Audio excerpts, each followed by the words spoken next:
Okay, guys, I'm getting ready to re-grip a club. This is Steve Bellamy, cart manager. I'm getting ready to break the world's record in the re-gripping. Here we go. I've already got the grip cut off. It took me like 2 seconds. And now, I just put that one on. Boom, done. Even don't even have to line it up. Boom, it's done. World record holder. You can see me in the Genesis World Record Book 2025. This is a quick 9.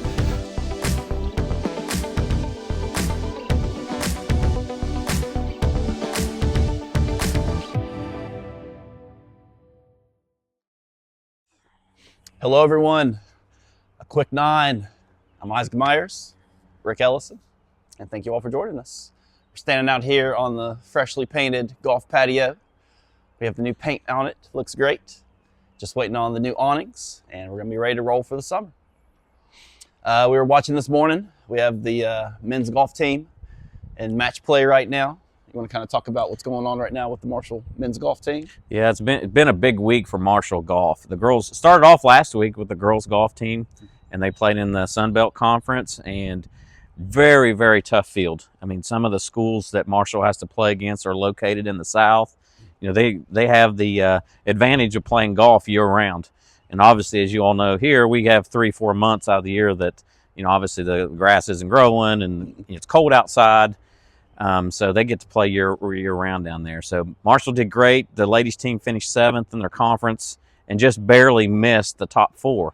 And what happens is if they make the top 4, they get to play in a match play shootout, basically, for the conference championship. So the girls finished 7th and barely missed that top 4. So they did great. Brooke Bellamy, a member here at the club, we're real proud of her and what she's done over the years. And then this week, the men are playing in the Sun Belt Conference, and they actually did wonderful, and they made it to the top 4. Wow. And today they are playing the first round of match play. So there's 4 teams.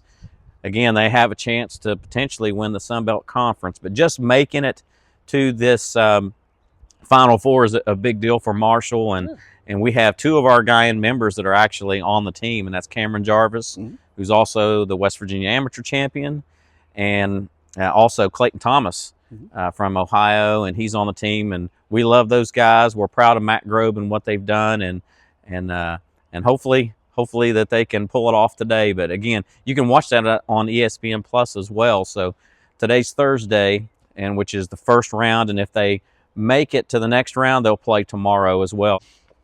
And so last weekend we had MGA opening day. It was a great day for us. Weather was pretty good. Wasn't as warm as what we thought, but it was still a great day for us. You want to kind of talk about the results and kind of how the day went on Saturday? Yeah, it was a great event. We didn't have a big field, but as you can see in these photos here, this is the first flight, and that's the winners that you can see, first, second, third here. So we had 2 flights this year.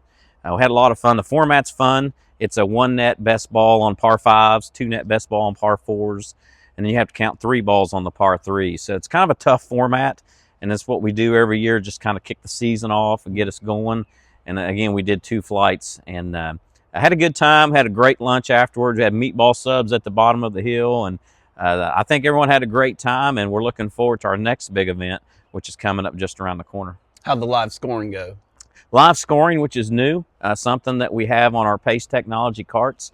And we were still kind of learning about it a little bit, but we used it in the tournament, and it seemed like it went. We had a couple little bugs, but overall, the players that gave me some feedback really said they liked it, and it was kind of neat to see where you're at. I guess the bad part is if you're not playing very good, you can see how bad you're doing, but you can see how kind of everybody's doing in your flight. So I would say it was a big success. Okay. The future's bright for the live scoring. It should be. And this week we've had MU School of Medicine golf outing on Tuesday, and then we're getting ready for the Sip and Swing. It's the Marshall women's golf outing on Friday. It's going to be a 9-hole event. We've had it for a number of years now. It starts in the evening. It's a good fun day. Do you have anything as far as with that tournament, as far as what to expect that day, that Friday, for anyone that's playing? Yeah, we've done this for a few years now, and it's a 9-hole scramble, and the whole golf course will be loaded with supporters of the women's golf team, and again, they've had a great year this year, and we're proud of them. And we appreciate all the members that contribute to this event. But no, it's just going to be a fun day. There'll be multiple flights, and Teddy Klumper works the event, does a wonderful job. He's one of our members here at the club, and in all honesty, he does a lot of our work for us. I mean, he prepares a lot of the event, you know, from scoreboard to cart signs to scorecards. But he's a great guy, and I think it's going to be a great day. Sounds like we got to get Teddy a W-2 next year. Yes. And next week we have the spring member Saturday and Sunday. This is a fun weekend. It's we had our opening day last week. This is kind of the official first event for the club.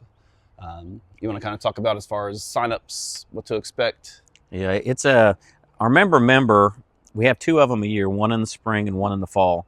And then, of course, our other big event of the year, it would be the member guest. But this is our first big one. We usually have a large field of members. It's a lot of fun. You can sign up on the daily email. There's a link that you can click.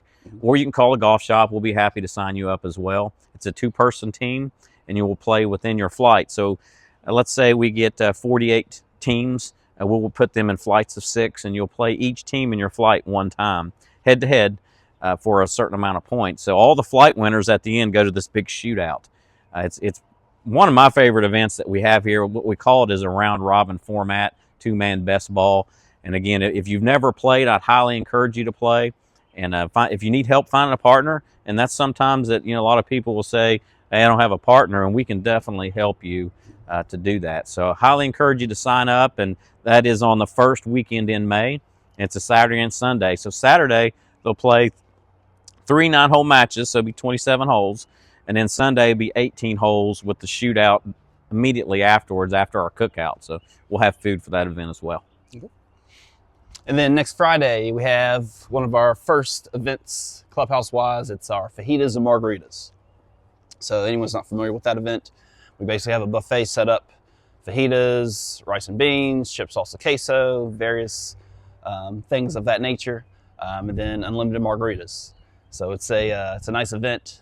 We should have communication being sent out this week by tomorrow on that event. You can call the dining room, make reservations. That's a fun evening here at the club. But thank you all for watching. We'll see you all next week.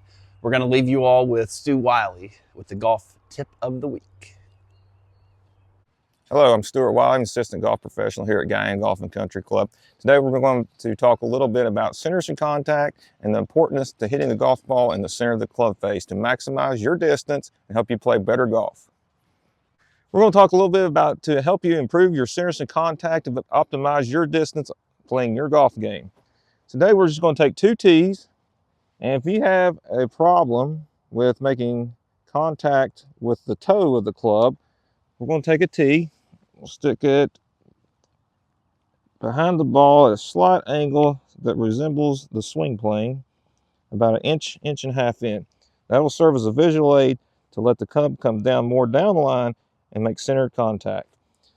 Also, if you have a problem hitting it more on the hosel, the heel of the club, we'll place a tee on the outside about an inch and a half away, and that will serve as a visual aid to make more centered contact and not toward the heel of the club.